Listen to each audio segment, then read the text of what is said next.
বাড়ি বা ফ্ল্যাট যেখানেই হোক না কেন অনেকেই জিজ্ঞাসা করেন যে দরজা কোন দিকে ভালো, কেউ বলে উত্তর দিকে ভালো, পূর্ব দিকে ভালো, মানে বাস্তুতে এরকম কথাবার্তা আছে পূর্ব এবং উত্তর দিকে দরজা ভালো, কিন্তু দরজা সব জায়গাতেই কিন্তু ভালো হতে পারে। কিন্তু হ্যাঁ, চারটে দিক বিশেষ করে যেখানে দরজার পারমিশন দেওয়া হয়নি, বাস্তুশাস্ত্রে বলা হয়নি সেটা শুভ, সেটা হচ্ছে আপনার চারটে কোণ, যেমন north east, south east, south West and north West. এই চারটে জায়গাকে ছেড়ে বাদ বাকি জায়গায় যদি ডোর হয় সেখানেও আপনাদের দেখে নিতে হবে। যদি আপনাদের কারোর রবি দুর্বল হয়, সান দুর্বল হয়, তাহলে কিন্তু পূর্ব দিকে ডোর না নেওয়াই ভালো। যদি মঙ্গল দুর্বল হয় তাহলে দক্ষিণ দিকের মেইন ডোরকে আপনারা কিন্তু না করাই ভালো।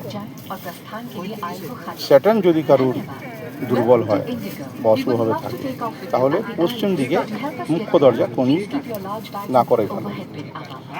তেমনি বুধ যদি দুর্বল হয় তাহলে উত্তর দিকে প্রধান দরজা না করাই ভালো।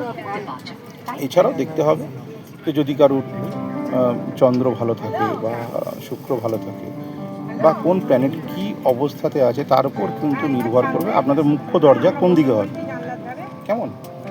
কিন্তু হ্যাঁ, চারটে দিক যে বললাম ওই চারটে দিককে সাধারণত বারণ করে দেয়, কিন্তু যদি শক্তিশালী হরোস্কোপ হয়, সেখানে যদি প্ল্যানেটারি পজিশনস খুব ভালোভাবে থাকে, তাহলে বেশ কিছু কমন কথা আছে যে এখানে করা উচিত না দরজা, ওখানে করা উচিত না, সেরকম নয়। হরোস্কোপ ওয়াইজ দেখে নিতে হবে যে কীভাবে আপনার প্ল্যানেটারি পজিশন আছে, সেই অনুযায়ী কিন্তু মুখ্য দরজা করা যেতে পারে।